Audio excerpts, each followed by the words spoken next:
அனைவருக்கும் வணக்கம். என்னுடைய பெயர் ராஜா. எனக்கு தற்போது 30 வயதாகிறது. கம்ப்யூட்டர் சர்வீஸ் வேலை பார்த்து வருகிறேன். நான் தற்போது நாகர்கோயிலில் வாழ்ந்து வருகிறேன். அவளுடைய பெயர் ஜெனி. அவளும் நாகர்கோயில் பக்கத்தில் இருக்கக்கூடிய ஒரு ஊரில்தான் வசித்து வருகிறாள். அவளுக்கு வயது 28. அவள் ஒரு கல்லூரி அலுவலகத்தில் டைப்பிஸ்டாக வேலை செய்து வருகிறாள். அவளுடைய கணவன் லாரி ஓட்டுநர். வெளிமாநிலங்களுக்கு சரக்கெடுத்து செல்வார். அப்படி எடுத்து சென்றால் 1 மாதத்திற்கு ஒரு முறைதான் ஊருக்கு வந்து செல்வதை வழக்கமாக வைத்திருந்தார்.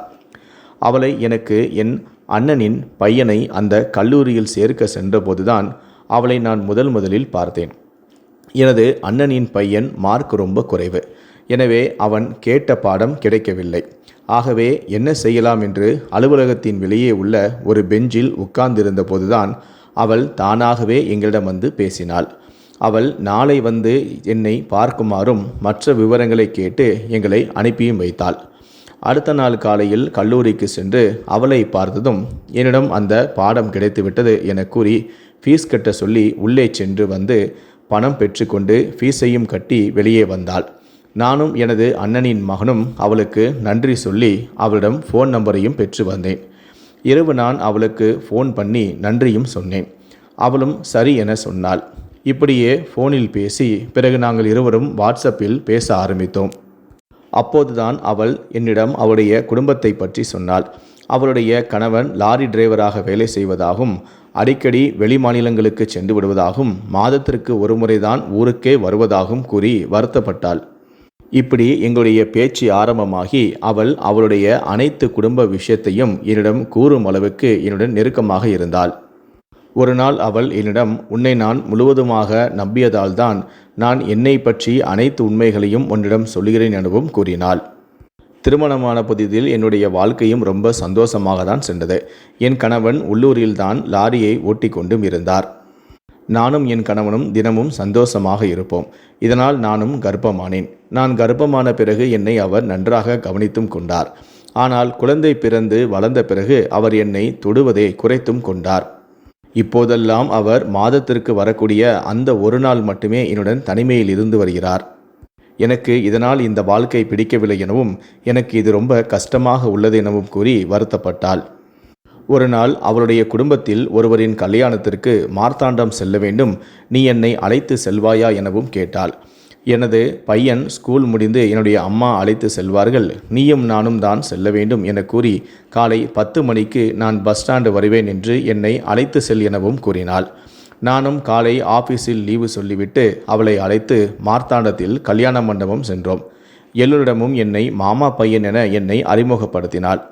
அங்கு வந்த ஆன்ட்டிகளை நான் சைட் அடிப்பதை பார்த்து முதலில் என்னை முறைத்தாள். நான் அவள் முறைப்பதை பார்க்காமல் சைட் அடிப்பதை பார்த்து கோபப்பட்டு சென்றாள். சிறிது நேரம் கழித்து என்னிடம் வந்து வா சாப்பிடலாம் என அழைத்தும் சென்றாள். அங்கேயும் நான் சைட் அடிப்பதை பார்த்து என்னிடம் கோபமாக இருந்தாள். சாப்பிட்டு சிறிது நேரம் கழித்து வா கிளம்பலாம் என கூறி என்னை அழைத்து வந்தாள். வண்டியில் வரும்போது நான் ஏதாவது கேட்டால் கூட கோபத்தில்தான் பதிலும் சொன்னாள். சிறிது தூரம் வந்ததுமே அவள் வண்டியை நிறுத்தச் சொல்லி ஒரு கடையில் டீ குடித்தோம்.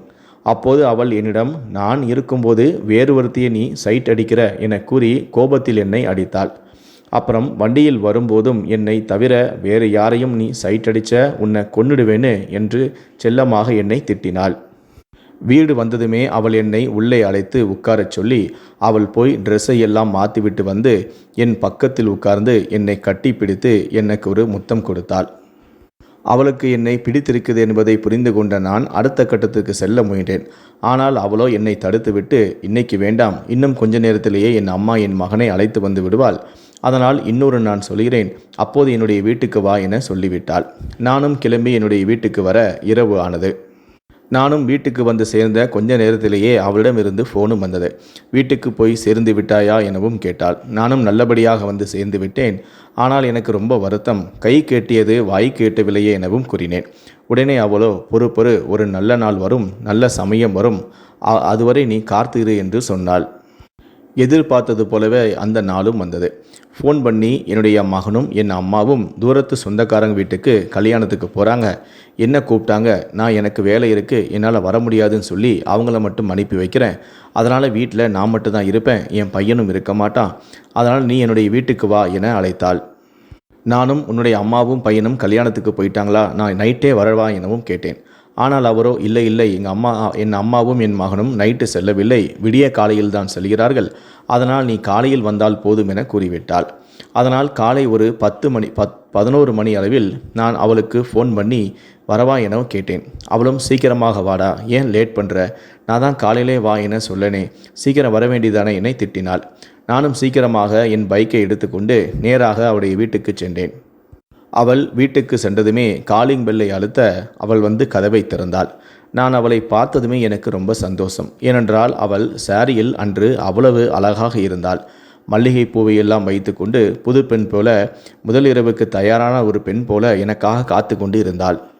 நான் அவளையே பார்த்து கொண்டிருக்க உடனே அவளோ என்ன சைட் அடித்ததெல்லாம் போதும், சீக்கிரம் உள்ளவாடா என கூறி உடனடியாக கதவையும் அடைத்தாள்.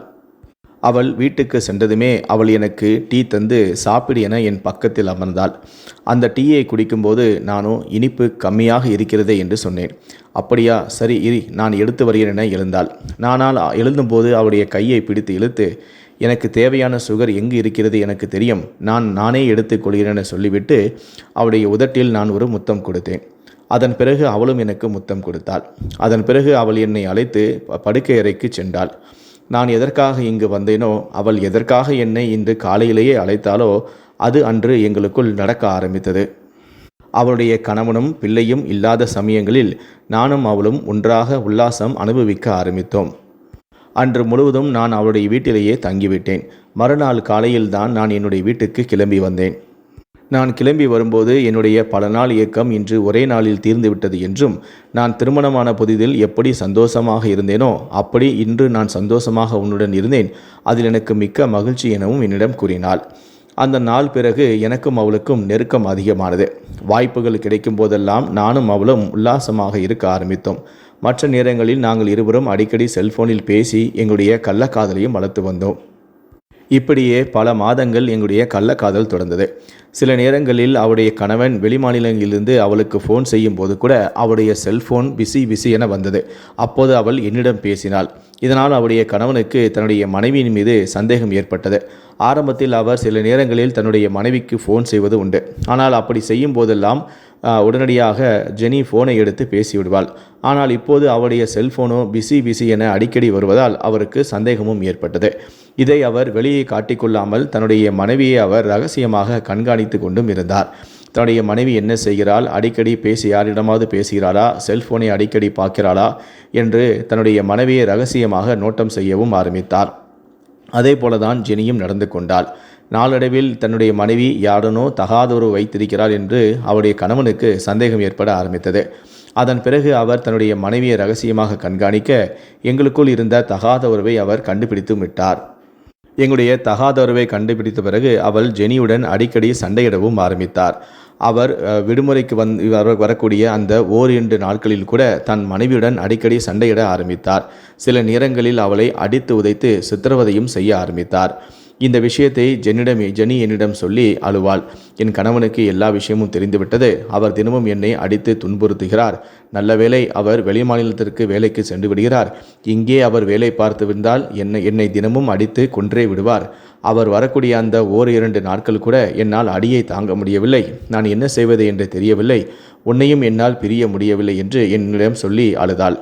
இப்படியே நாட்கள் செல்ல செல்ல அவளுடைய கணவனின் கொடுமைகள் அதிகரிக்க ஆரம்பித்தது.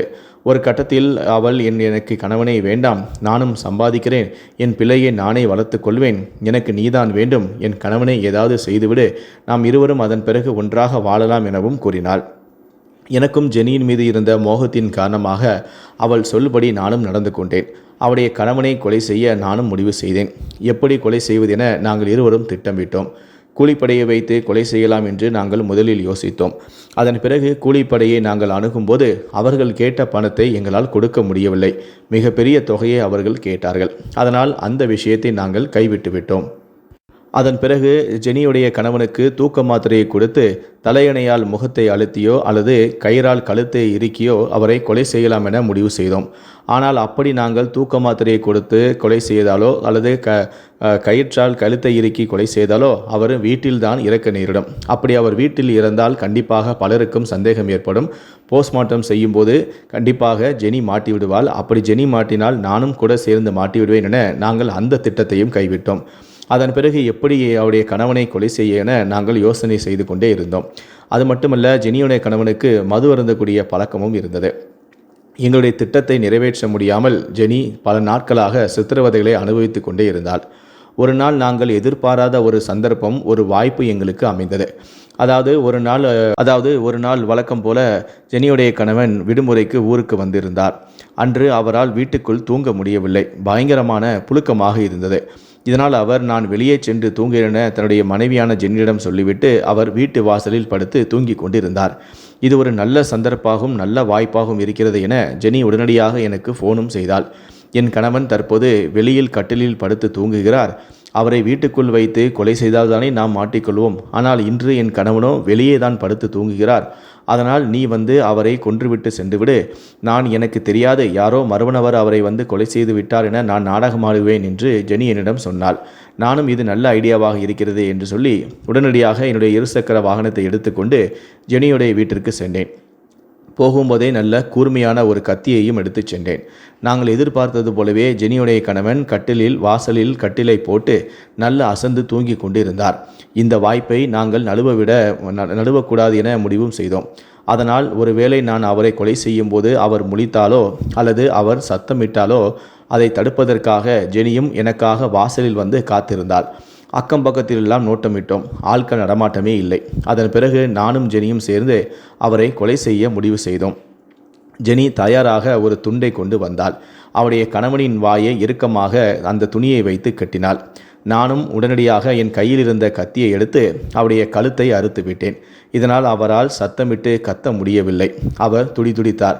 மேலும் அந்த கத்தியாலேயே அவருடைய நெஞ்சில் ஓங்கி ஒரு குத்தினேன். இரத்தம் பீறிட்டு வெளியே வந்தது.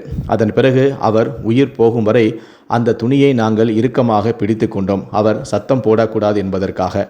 கொஞ்ச நேரத்திலேயே துடித்த அவர் பரிதாபமாக இறந்துவிட்டார். அதன் பிறகு ஜெனி, நீ உடனடியாக இங்கிருந்து கிளம்பு, மற்றதை நான் காலையில் பார்த்து கொள்கிறேன் என சொல்லிவிட்டாள்.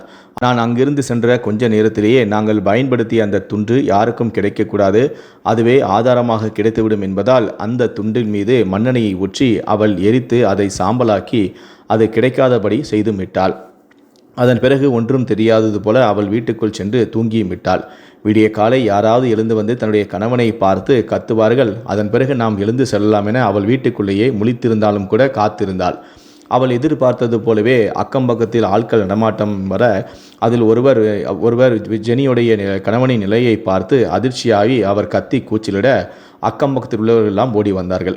அப்போதுதான் எதுவும் தெரியாதது போல ஜெனியும் வெளியே தன்னுடைய கணவனை யாரோ மர்மநபர்கள் இரவு கொலை செய்து விட்டார்களே என தன் கணவனின் உடலை கட்டிப்பிடித்து கதறி அழுதார். சுற்றி இருப்பவர்களெல்லாம் பார்த்து ஜெனியின் நிலைமையை பார்த்து வருத்தப்பட்டனர். மேலும் உடனடியாக போலீசாருக்கு இந்த தகவலும் கொடுக்கப்பட்டது. போலீசாரும் விரைந்து அவருடைய உடலை கைப்பற்றி பிரேத பரிசோதனைக்காக மருத்துவமனைக்கு அனுப்பியும் வைத்தனர். அதன் பிறகு ஜெனியிடம் போலீசார் விசாரணை செய்தனர். உங்கள் கணவனுக்கும் வேறு யாருக்காவது முன்பகை இருக்கிறதா, ஏதாவது நில பிரச்சனை இருக்கிறதா, அல்லது உங்கள் கணவன் வேறு யாராவது பெண்ணோட தகாதொரு வைத்திருக்கிறாரா, இப்படி பல கோணங்களில் போலீசார் கேள்விகளை அடுக்கினார்கள். அப்போதுதான் ஜெனியோ, என் கணவன் வெளியூரில் தான் வேலை செய்கிறார், அவர் மாதத்திற்கு ஒரு முறை தான் ஊருக்கே வருவார், பெரும்பாலும் அவர் வெளிமாநிலங்களுக்கு தான் செல்வார், அவர் எங்கே செல்கிறார், எப்போது வருவார், எந்த ஊருக்கு போகிறார் என்று எனக்கு எதுவுமே தெரியாது, அதனால் அவர் போன இடத்தில் யாருடன் அவர் பிரச்சனையை வளர்த்தாரோ, யாருடன் அவருக்கு பிரச்சனை இருந்ததோ, அவருக்கு எதிரிகள் யார் என்று எனக்கு தெரியாது, அப்படி யாராவது தெரிந்தால்தானே இன்னார் என்று என்னால் சொல்ல முடியும், அதனால் எனக்கு யாரென்றே தெரியாதே என்று ஜெனி நாடகமாடினாள். ஜெனி இப்படி சொன்னதுமே போலீசார் குழம்பிவிட்டனர். அப்படி என்றால் இவருக்கு எதிரியாக இருந்தால் அது யாராக இருக்கும் என்றே நம்மளால் கண்டுபிடிக்க முடியவில்லையே என போலீசார் திணறினர்.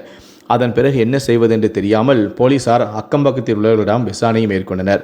அப்போதுதான் அக்கம்பக்கத்தில் ஒரு சிலரோ அவருக்கும் அவருடைய மனைவிக்கும் அடிக்கடி தகராறு ஏற்பட்டு வந்தது, அதனால் அந்த பிரச்சனையில் ஏதாவது ஒரு காரணமாக இருக்கலாம் என்றும் அவர்கள் ஒரு குழுவை கொடுத்தனர். இதை இப்படி சொன்ன பிறகு போலீஸாருக்கு ஜெனியின் நடத்தையின் மீதே சந்தேகம் ஏற்பட்டது. அதன் பிறகு ஜெனியின் மீது சந்தேகம் இருப்பது போல் காட்டிக்கொள்ளாமல் அவளை ரகசியமாக போலீஸார் கண்காணிக்கவும் ஆரம்பித்தனர். மேலும் ஜெனியுடைய செல்போன் எண்ணை வைத்து அவள் யார் யாரிடம் பேசியிருக்கிறாள், எவ்வளவு நேரம் பேசியிருக்கிறாள் என்று அனைத்து விஷயங்களையும் போலீஸார் கைப்பற்றினர். அதில் ஜெனி அடிக்கடி என்னுடன் செல்போனில் பேசி பழகுவதும் என்னுடன் மட்டுமே அடிக்கடி பேசியிருப்பதையும் போலீசார் கண்டுபிடித்தனர். அது மட்டுமல்ல, சம்பவத்தன்று அவள் இரவு எனக்கு ஃபோன் செய்த விஷயத்தையும் போலீசார் கண்டுபிடித்து விட்டனர். அதன் பிறகு ஒரு கட்டத்தில் போலீசார் எனக்கும் ஜெனிக்கும் ஏதோ ஒரு உறவு இருக்கு என்பதை உறுதி செய்து கொண்டு ஜெனியை காவல் நிலையம் அழைத்து சென்று தங்களுடைய பாணியில் கிடுக்குப்பிடி விசாரணையை மேற்கொண்டனர். அது மட்டுமல்ல, என்னுடைய நம்பரை சொல்லி இவன் யார், இவனுக்கும் உனக்கும் என்ன உறவு, சம்பவத்தன்று இரவு எதற்காக நீ இவனுக்கு ஃபோன் செய்தாய் என போலீசார் கிடுக்குப்பிடி விசாரணை மேற்கொள்ள கிட்டத்தட்ட போலீசார் அனைத்தையுமே கண்டுபிடித்து விட்டார்கள் என உணர்ந்த ஜெனியால் எதையுமே சமாளிக்கவும் முடியவில்லை. ஒரு கட்டத்தில் போலீசாரின் கிடுக்குப்பிடி விசாரணையில் பயந்து போன அவள் அனைத்து உண்மைகளையும் ஒத்துக்கொண்டாள். என்னுடைய தகாத உறவுக்கு என் கணவன் இடையராக இருந்ததால் தான் என் காதலனுடன் சேர்ந்து நான் அவரை கொலை செய்தேன் என்றும் நடந்த அனைத்து உண்மைகளையும் வாக்குமூலமாக கூறிவிட்டாள். போலீசார் அவள் அளித்த வாக்குமூலத்தின் அடிப்படையில் கொலை வழக்கு பதிவு செய்து இந்த கொலையை செய்த என்னையும் அதிரடியாக கைது செய்து விட்டனர். அதன் பிறகு எங்கள் இருவரையும் நீதிமன்றத்தில் ஆஜர்படுத்தி எங்களுக்கு கடுமையான தண்டனை வாங்கி சிறையிலும் அடைத்து விட்டனர். வீட்டில் பார்க்கும் பெண்ணை கல்யாணம் செய்து கொண்டு சந்தோஷமாக வாழுவதை விட்டுவிட்டு அடுத்தவன் மனைவியின் மீது ஆசைப்பட்டு அவளோடு உல்லாசம் அனுபவிப்பதற்காக அவருடைய கணவனையே கொலை செய்த நான் தற்போது வாழ்நாள் முழுவதும் சிறையில் கம்பி எண்ணி கொண்டு என்னுடைய வாழ்க்கையவே நான் நாசமாக்கிவிட்டேன். என்னை போன்ற தவறை நீங்கள் யாரும் தயவு செய்து விடாதீர்கள். கள்ளக்காதலில் ஈடுபடாதீர்கள். அடுத்தவன் மனைவியின் மீது ஆசைப்படாதீர்கள்.